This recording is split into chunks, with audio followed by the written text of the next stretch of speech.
guys. Kain tayo ng anli rin kasi, anli. Sa Korea yan gato.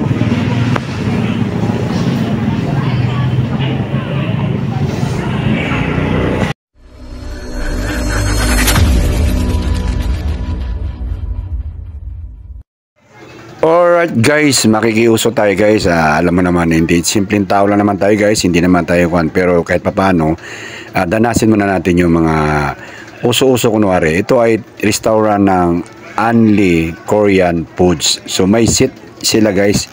Seat by seat nila kung gusto mo ng baka, baboy, manok, ganoon. So kanya-kanyang price yan. Hindi naman mabigat sa bulsa guys, tama lang para sa mga tulad namin na medyo kuan lang, yung simpleng tao lang. So gusto lang namin matry ba kasi yan nga mga bukang bibig nung nasa mga paligid namin. So ito guys, umakyat na kami, nagspasikan floor kami kasi kunwari VIP, so wala pang tao guys, kami pa yung mga nandyan naka position sa taas. Ayun guys, so kadalasan daw dyan guys pumupunta yung mga nag-birthday, nag-anniversary.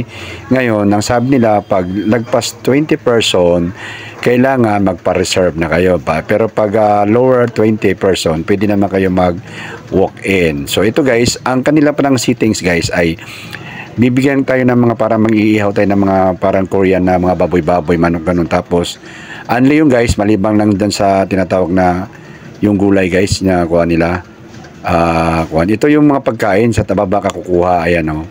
Kukuha ka dyan, maglalagay lang sila ng pagkain, tapos kukuha ka lang hanggat sa gusto mo. Ayan, mga dessert nila.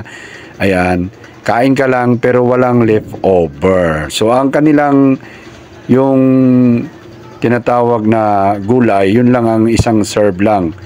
Yung sa Korea, yung gulay na kuhan, yung lettuce, ganon. Yung lettuce guys, yun lang ang medyo hindi anli kasi siguro mahal. So, ito guys, hakot-hakot na tayo, ganon. Ayan, litos sa gitna guys, oh. Kasi yan naman talagang uso sa mga Korea, yung litos-litos na yan. Tapos mag-iihaw tayo na nga kakain, tayo pang iihaw, pero yan daw nakakasarap yan eh. So mag-iihaw ka dyan, anli yan, pagka kuhan ka, anli mo yan, baboy, ayun, may mga chicken din, depende sa mga kanilang serve, pero so far naman, ayan, kumain na ako guys, kasi tama-tama kasi guys, hindi ako nagmerienda niyan. Tapos siyempre, anli. Actually, hindi ako mahilig sa anli guys, kasi nga, siyempre, matatalo tayo kasi medyo hindi na tayo tulad ng iba na want to sawa sa kain. Kailangan control din tayo kasi alam mo na, nagkakaedad na kasi nasa 28 years old na ako guys. 28. Yan, kaya medyo alalay na tayo sa pagkain. Pero dahil nga anli yan, o siyempre, banat muna tayo. So, ayan guys, i-demonstrate ko sa inyo, kimchi yan. Tapos, mapato mo dyan. Depende ko, tapos kakakatin. Ganun, parang kuwan lang eh. Para makuan lang, makita nyo yan kung paano. So, talagang kanin pa rin ang nagbida sa akin. Hindi ta rin palaga kuwan. Kailangan daw dapat dyan guys. Relax ka lang sa kanin. Tapos, kain ka marami ulam. Umandar yung pagkabisaya ko guys.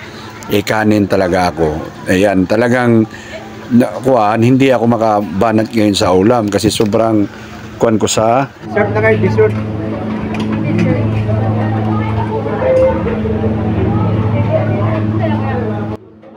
Kita nyo guys, nag-dessert ako agad. Yung iba, nagre-revolution pa lang, ako dessert na. Hindi ako marunong talaga kumain ng anli kasi nga bakit? Banat lang ako ng banat eh. Sabi kasing relax lang. Ayan, papogi si Ampong, oh. Sabi kasing relax lang. Ayan. Anong relax? Umanda rin pa kabisaya ko. Kain lang ako ng kain. Ayan. Bigla akong nabusog, guys. Nag-dessert ako agad. Ang dami pang pagkain sa baba. Kailangan kuhanin nga daw yung dahan-dahanin, tas namnamin. Anong namnamin? Umanda rin pa kabisaya ko. Banat lang ng banat. Ay, nanghina na kagad. Hindi ko natuloy natikman yung ibang mga pagkain. Ano ba eh? So, ayan guys. Tuloy-tuloy lang sila. Mabuti pa yung mga kasama ko. Ayan, oh, nag-iihaw sila.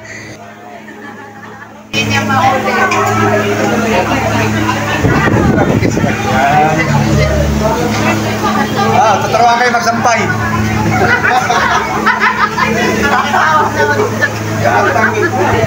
Guys. Luwan mo lang sa pagkaihay. Hindi na rin.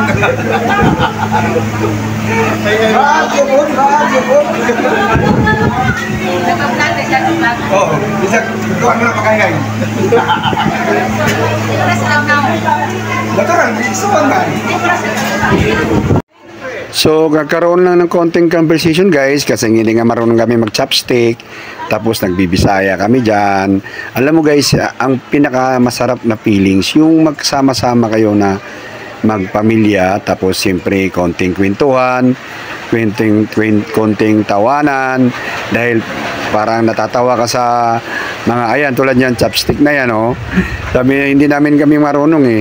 Yun lang naman ang pinaka maganda na feelings guys, yung ganun ba na may mga moment na ganun, tapos kwentuhan. Kaso lang guys, nagbibisaya kami kasi halos kaming lahat dyan ay Bisaya. Yung asa kong anak na bunso ang hindi nakakaintindi ng Bisaya dyan, kaya nakasimangot palagi yan pag nagbibisaya na kami. Anyway, kaming lahat dyan ay mga kuwan. So yan, nagpa-practice ng chopstick kasi paano nga ba naman gamitin yung chopstick na napakahirap eh. Kaya ako, hindi na ako nagcha-chopstick. Bahala kayo dyan. Anyway guys, tingnan nyo yung paligid. Kanina, pagdating namin, wala pa ganong tao. So ayan, nagdatingan na. Ayan guys, so kita mo, dami ng tao sa paligid guys. Ayan. Kasi naghahaponan na. Tapos kadalasan nga pumupunta dyan, anniversary and birthday. Ayan. So sabi namin, ano pa bang paninilay natin? So sumuko na talaga kami guys, hindi na namin kaya, hindi na namin kinaya, marami pa talagang pagkain sa paligid. Sabi ko, uwi na tayo. Kayo sa lang guys, yung lasa ng pagkain, alam mo yung lasa ng pagkain guys, ay ang tagal mawala sa lalamunan, hininga ganon. Sabi ko, uwi na muna tayo, alis na muna tayo. Kaso lang, total mahaba pa naman ang oras, ay hahanap tayo ng medyo malamig at medyo matamis, parang ganon. So alam nyo na guys, ang tinutukoy ko yung mga shake o kaya mga iced tea ganon. Ito pala nasa baba guys, ayan o. So naghahanap po ng panghugas ng kamay guys. Hugas ng kamay. Ito yung restaurant guys, Opa. Opa, di ba yung parang Opa, Oma, parang ganon sa Korea. O nga, nga. Ay, mali. Basta niyan. So guys, eto na. Lumabas na kami. Siyempre, pupunta kami sa aming SUV. Harap pala to ng Camarin Hospital, guys. Ayan o, Camarin Hospital. Bago na hospital. Siyempre, pang mayaman yan kasi private na Camarin. Private na hospital yan. So, ang aming SUV, guys, tinabihan ng magandang kotse. Tinagmumukha na namang sardinas. So, ganito, guys, dumiretso kami sa Saranay. Ayan. Kasi yung Saranay guys, yan yung mga dyan nagtatambayan, namamasyal, yung mga medyo may kaya na sa buhay, nag-relax. Kami guys, may kaya kami guys. May kayabangan. Ayan, kaya nakikihalo din kami. Mga Bisaya, ala, sama-sama tayo rito, okay, maghiwalay, baka makabasag. Walang gagalaw ng masama. Kasi baka makabasag, walang pangbayad. Ha? So ayan guys, sama-sama kami. Ang amin lang hinahanap talaga ay yung mawala yung lasa. Parang, yung mawala yung lasa ng karne. Ang bigat pala sa tiyan yung puro karne yung kakainin mo. Ako, alam niya, kanin, yun, pero ang busog na busog.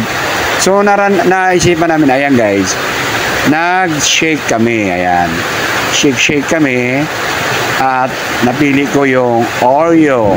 Sa kanila ng kasama ko ay mga mango. Mga anak na lalaki yan. Mga anak na lalaki yan. Ayan, Ampong and CJ. Okay. Ganun. Ganun pala pag may anak na lalaki tayo. Parang, ayan, lalaki, barka-barkada, ganun. So, yung anak kong bunso, nakumuha ng, sa kanila, iba ice coffee. So, ayan, pagkatapos namin guys, ayan guys, alam mo na, family ko lang, banding, pinasyal ko lang kayo, sinama ko lang kayo sa simpleng bandingan lang namin. Banding lang naman guys, tinry lang namin na, alam mo, puntahan yung mga ganong uso ng mga lugar. So, on the way na kami guys, sa pag-uwi namin, medyo gabi na.